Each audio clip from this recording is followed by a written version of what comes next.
नमस्कार विद्यार्थी मित्रांनो, लेट्स कॉन्कर मॅथ्स या यूट्यूब चॅनलवरती तुमचे मनापासून स्वागत। आज आपण इयत्ता 8वी गणित स्कॉलरशिप यातील 21वे प्रकरण जे आहे क्षेत्रफळ ते आपण पाहणार आहोत। स्वाध्याय 21.1 मधील गणित आपण आज घेणार आहोत। तर घेऊया पहिले उदाहरण। 452 मीटर लांबी व 322 मीटर रुंदी असलेल्या आयताकृती बागेच्या बाहेरील बाजूला लागून 11 मीटर रुंदीचा रस्ता तयार केला तर त्या रस्त्याचे क्षेत्रफळ किती चौरस मीटर असेल। आता इथं ही बाग आहे। या बागेची लांबी 452 मीटर आहे आणि रुंदी 322 मीटर आहे आणि या बागेच्या चारही बाजूंनी 11 मीटर रुंदीचा रस्ता तयार केलेला आहे। आता आपल्याला हे उदाहरण सोडवताना आधी PQRS हा मोठा आयत या ठिकाणी तयार झालेला आहे। या आयताचं क्षेत्रफळ काढावं लागेल, मग या बागेचं क्षेत्रफळ काढावं लागेल आणि या मोठ्या आयताच्या क्षेत्रफळातून आपण हे बागेचं क्षेत्रफळ वजा केलं की आपल्याला या रस्त्याचं क्षेत्रफळ मिळणार आहे। तर चला सोडवूया हे उदाहरण। आता इथं आपल्याला PQची लांबी काढावी लागणार आहे। PQ बरोबर 452 अधिक ह्या दोन्ही बाजूचे 11 आणि हे 11 याच्यामध्ये मिळवलेले आहेत। 452 अधिक 11 अधिक 11 474 मीटर ही PQची लांबी झाली। आता QRची लांबी काढूया आपण। QR बरोबर आता ही बागेची जी रुंदी आहे ती 322 आहे, 322 मीटर आणि त्याच्यामध्ये ह्या दोन्ही बाजूने हा रस्ता तयार केल्यामुळे हे 11 आणि हे 11 मीटर आपल्याला मिळवावे लागणार आहेत।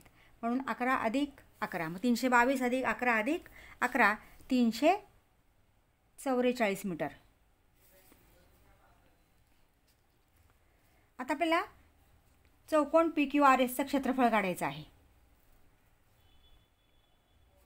चौकोन PQRSचे क्षेत्रफळ, आता आयताचं क्षेत्रफळ सूत्र आपल्याला माहिती आहे की लांबी गुणिले रुंदी, लांबी गुणिले रुंदी बरोबर लांबी आलेली आहे 474 आणि रुंदी आलेली आहे त्या मोठ्या चौकोनाची, मोठ्या आयताची 344। आता 474 गुणिले 344 हा गुणाकार येतोय 1,63,056 चौरस मीटर। आता आपल्याला बागेचं क्षेत्रफळ काढायचं आहे। बागेचे क्षेत्रफळ बरोबर सूत्र तेच आहे, लांबी गुणिले रुंदी। आपण डायरेक्ट सोडवूया। 452 गुणिले 322 हा गुणाकार येतोय 1,45,544 चौरस मीटर। 1,45,544 मीटर हे बागेचं क्षेत्रफळ आलेलं आहे आणि 1,63,056 हे ह्या PQRS मोठ्या चौकोनाचं आयताचं क्षेत्रफळ आलेलं आहे। आता इथं आपल्याला रस्त्याचं क्षेत्रफळ काढायचं आहे। रस्त्याचे क्षेत्रफळ बरोबर या मोठ्या आयताच्या क्षेत्रफळातून आपल्याला बागेचं क्षेत्रफळ वजा करायचं आहे। तर मोठ्या आयताचं आलेलं आहे 1,63,056 वजा 1,45,544 तर ही वजाबाकी येते 17,512 17,512 चौरस मीटर। आता बघूया आपण 17,512 पर्याय क्रमांक कोणता आहे। पर्याय क्रमांक 3 आहे। 17,512 म्हणजे पर्याय क्रमांक 3 हे उत्तर आहे। पुढचं उदाहरण घेऊया। एका चौरसाचा कर्ण 25 वर्गमुळात 2 सेमी असेल तर त्या चौरसाचे क्षेत्रफळ किती? आता इथं आपल्याला पर्याय दिलेले आहेत. हा इथं मी चौरस काढलेला आहे, चौरस ABCD, आणि या कर्णाचं AC कर्णाचं आपल्याला लांबी दिलेली आहे 25 वर्गमुळात 2. आता याचं आपण पायथागोरसने पण सोडवू शकतो. म्हणजे बाजू आपल्याला, आता चौरसाचं क्षेत्रफळ आपल्याला काढायचं आहे, तर चौरसाच्या क्षेत्रफळासाठी आपल्याला बाजू काढावी लागणार आहे. मग ही बाजू आपल्याला पायथागोरसने पण काढता येते, परंतु आपण ट्रिक वापरून सोडवणार आहोत. तर कर्ण जर दिलेला असेल तर चौरसाचे क्षेत्रफळ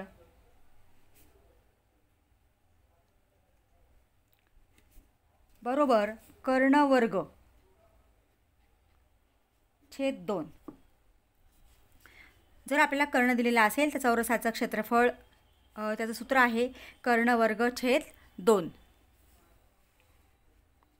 आता कर्ण आपल्याला दिलेला आहे 25 वर्गमुळात 2 त्याचा वर्ग छेद 2 बरोबर 25चा वर्ग 625, आणि इथं हा गुणिले वर्गमुळात 2चा वर्ग येतो 2 छेद 2. 2 गेला 2 गेला, म्हणजे 625 चौरस सेमी.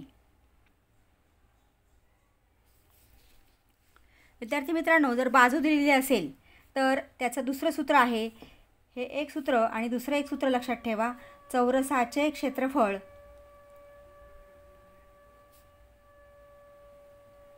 बरोबर बाजू वर्ग. जर बाजू दिलेली असेल तर हे सूत्र वापरायचं, आणि कर्ण दिलेला असेल तर हे सूत्र वापरायचे. चौरसाचे क्षेत्रफळ बरोबर कर्ण वर्ग छेद 2. तर उत्तर आलेलं आहे आपलं 625 चौरस सेमी. बघूया आता 625 चौरस सेमी पर्याय क्रमांक 1 आहे. पुढचे उदाहरण घेऊया. एका खोलीला चौरसाकृती 400 फरशा बसवल्या आहेत. जर फरशीची प्रत्येक बाजू निम्मी केली तर किती फरशा लागते?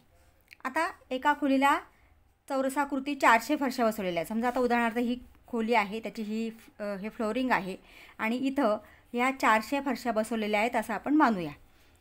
आता या म्हणजे ही एक फरशी याप्रमाणे अशा फरशा बसवलेल्या आहेत. या फरशीची प्रत्येक बाजू निम्मी केली, म्हणजे आता इथं ही निम्मी बाजू केली आणि ही आपण जोडली, पुन्हा इकडची बाजू निम्मी केली, ही आपण जोडली, तर एका फरशीच्या 4 फरशा तयार होतात. म्हणजे आपल्याला जर निम्मी बाजू असलेली फरशी जर बसवायची असेल तर ज्या ठिकाणी ही एक फरशी बसवलेली आहे तिथं आपल्याला 4 फरशा बसवाव्या लागतील. म्हणजे इथं आधी फरशा किती बसवलेल्या आहेत? 400, आणि बाजू निम्मी केली तर 4 पट फरशा बसवावे लागतील. म्हणजे 400 गुणिले 4 बरोबर 4 चोक 1600 फरशा आपल्याला बसवाव्या लागतील. म्हणजे पर्याय क्रमांक आहे 4. पुढचे उदाहरण घेऊया.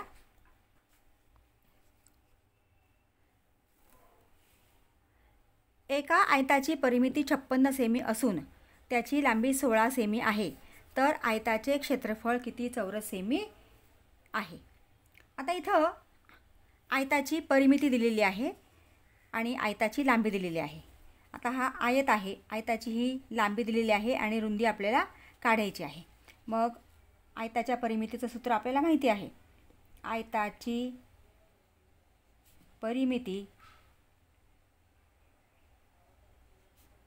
बरोबर 2 कंसात लांबी अधिक रुंदी. 2 कंसात लांबी अधिक रुंदी. आता आयताची परिमिती दिलेली आहे 56 सेमी बरोबर 2 कंसात लांबी किती दिलेली आहे आपल्याला? 16.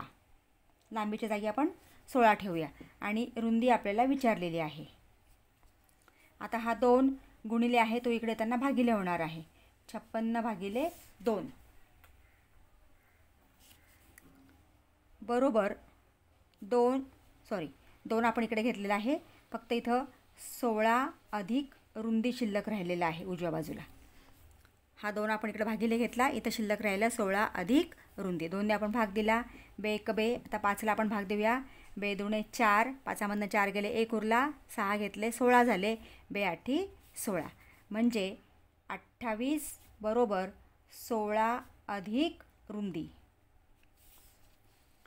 आता हा 16 धन आहे तो इकडे त्यांना ऋण होणार आहे, म्हणजे बरोबर चिन्हाच्या पलीकडे जाताना किंवा अलीकडे येताना चिन्ह बदलतं. मग 28 वजा 16 बरोबर रुंदी. आता 28मधनं 16 गेले किती उरतात? 12, म्हणजे रुंदी आपल्याला मिळालेली आहे 12 सेमी. आता आपल्याला आयताचं क्षेत्रफळ काढायचं आहे आणि आयताच्या क्षेत्रफळाचं सूत्र आपल्याला माहिती आहे. आयताचे क्षेत्रफळ बरोबर लांबी गुणिले रुंदी. आता लांबी दिलेली आहे 16, रुंदी आपण काढलेली आहे 12, म्हणजे 16 गुणिले 12 बरोबर 192 चौरस सेमी. बघूया आता उत्तर आपण. 192 हे उत्तर आलेलं आहे, म्हणजे पर्याय क्रमांक 4 आहे. पुढचे पाचवे उदाहरण घेऊया. एका अर्धवर्तुळाची परिमिती 108 सेमी आहे, तर अर्धवर्तुळाचे क्षेत्रफळ किती? आता इथं हे अर्धवर्तुळ मी काढलेलं आहे. अर्धवर्तुळाची परिमिती 108, म्हणजे परिमिती म्हणजे काय की हा परिघ, म्हणजे हा अर्धवर्तुळाचा परिघ आणि हा व्यास यांची बेरीज. मग अर्धवर्तुळाची परिमिती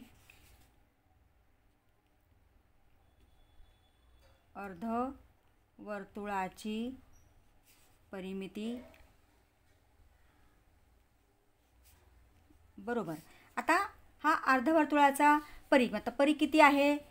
वर्तुळाचा परिघ काय सूत्र आहे? 2πr, आणि त्याच्या निम्म आपल्याला घ्यावं लागेल, म्हणजे हा 2 गेला, म्हणजे काय शिल्लक राहिला इथं?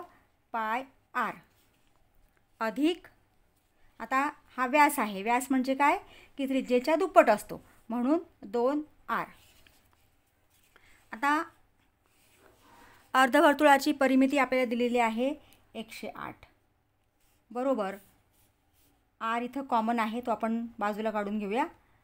कंसात शिल्लक राहणार आहे पाय अधिक 2. तर इथं आपण पायची किंमत टाकूया. 108 बरोबर r कंसात पायची किंमत आहे 22/7 अधिक 2. 108 बरोबर r कंसात इथं छेद 1 आहे, 22 1 22, कारण हे विषमछेद अपूर्णांक आहेत आणि विषमछेद अपूर्णांकांची बेरीज करताना आपण अंशस्थानी असलेल्या संख्यांचा तिरकस गुणाकार करतो. 22 1 22 अधिक 7 दुणे 14, आणि छेदस्थानी मात्र दोन्ही छेदांचा गुणाकार असतो, म्हणून 7 1 7. आता 108 बरोबर r कंसात 22 अधिक 14 बेरीज होते आहे 36/7. आता आपल्याला rची किंमत काढायची आहे. r आपण आहे तसाच ठेवला, तर 108 हा 7 भागिले आहे तो गुणिले होणार, म्हणून गुणिले 7. 36 गुणिले आहे तो भागिले होणार. इथं आपण आता भाग देऊया.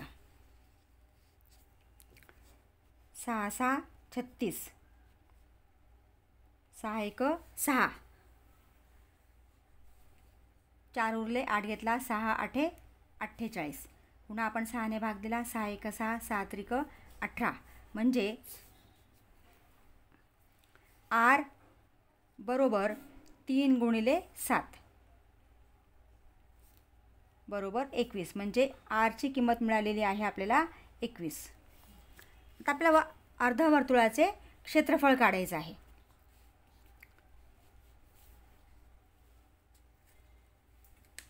अर्धवर्तुळाचे क्षेत्रफळ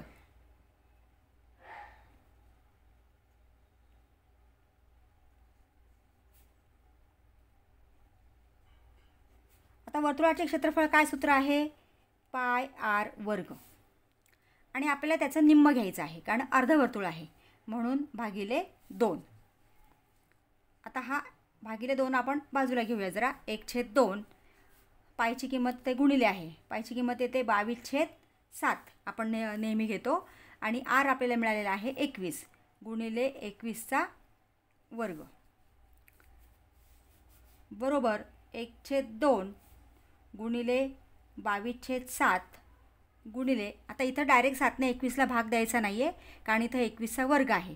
प्रथम आपण 21 गुणिले 21 लिहून घेऊ आणि मग भाग द्यायचा आहे. 7×1 7 7×3 21 आणि 2×1 2×1 2×1. आता बघा इथं काय काय शिल्लक राहिलेलं आहे. 11 गुणिले 21 गुणिले 3.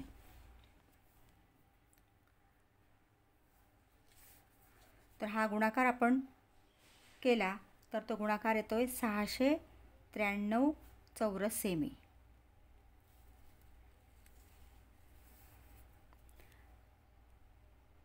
चौरस सेमी म्हणजे अर्धवर्तुळाचं क्षेत्रफळ आलेलं आहे 693 चौरस सेमी. म्हणजे इथं अर्धवर्तुळाची परिमिती आपल्याला दिलेली होती. परिमितीवरून आता अर्धवर्तुळाचं क्षेत्रफळ काढण्यासाठी आपल्याला त्रिज्या आवश्यक असते. मग ते त्रिज्या काढण्यासाठी आपण अर्धवर्तुळाच्या परिमितीचं सूत्र वापरून आपण त्रिज्या काढली आणि त्रिज्येवरनं आपण अर्धवर्तुळाचं क्षेत्रफळ काढलेलं आहे. ते आपल्याला मिळालेलं आहे 693. आता 693 आपण पर्याय शोधूया. पर्याय क्रमांक 4 आहे. पुढचे 6वे उदाहरण घेऊया. एका चौरसाचे क्षेत्रफळ 100 सेंटीमीटर वर्ग आहे. तर त्या चौरसात आतून स्पर्श करणाऱ्या वर्तुळाची त्रिज्या किती? तिथं हा चौरस काढलेला आहे आणि या चौरसाला आतून स्पर्श करतंय आणि या वर्तुळाची त्रिज्या आपल्याला विचारलेली आहे. तर चौरसाचं क्षेत्रफळ आपल्याला दिलेलं आहे. चौरसाच्या क्षेत्रफळाचं सूत्र आपल्याला माहिती आहे. चौरसाचे क्षेत्रफळ बरोबर बाजू वर्ग. आता चौरसाचं क्षेत्रफळ आहे 100 बरोबर बाजू वर्ग. आता दोन्ही बाजूला आपण वर्गमूळ घेतलं तर 100चं वर्गमूळ येतं 10 आणि बाजूचं वर्गमूळ येतं बाजू. म्हणजे बाजू आपल्याला मिळालेली आहे 10 सेमी. आता बाजू 10 सेमी मिळालेली आहे आणि चौरसाला आतून स्पर्श करणाऱ्या वर्तुळाची त्रिज्या ही नेहमी त्या चौरसाच्या बाजूच्या निम्मे असते. म्हणजे या ठिकाणी हा व्यास झाला. ह्या व्यासाची लांबी ह्या चौरसाच्या बाजू एवढी येते आणि म्हणून याची त्रिज्या जी आहे ती त्या बाजूच्या निम्मे येते. म्हणून त्रिज्या या ठिकाणी त्रिज्येची चौरसाची बाजू छेद 2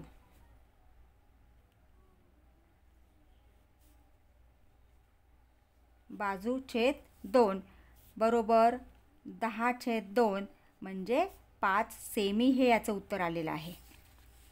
हे लक्षात ठेवा विद्यार्थी मित्रांनो की चौरसामध्ये आंतरलिखित वर्तुळाची त्रिज्या ही नेहमी त्या चौरसाच्या बाजूच्या निम्मे असते.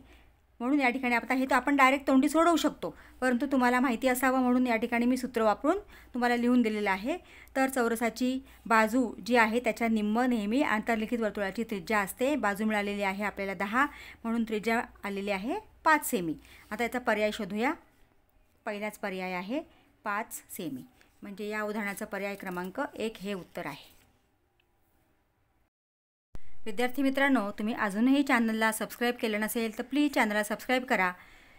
व्हिडिओ आवडला असेल तर व्हिडिओला लाईक करा आणि आपल्या मित्रांना शेअर करा. थँक्यू.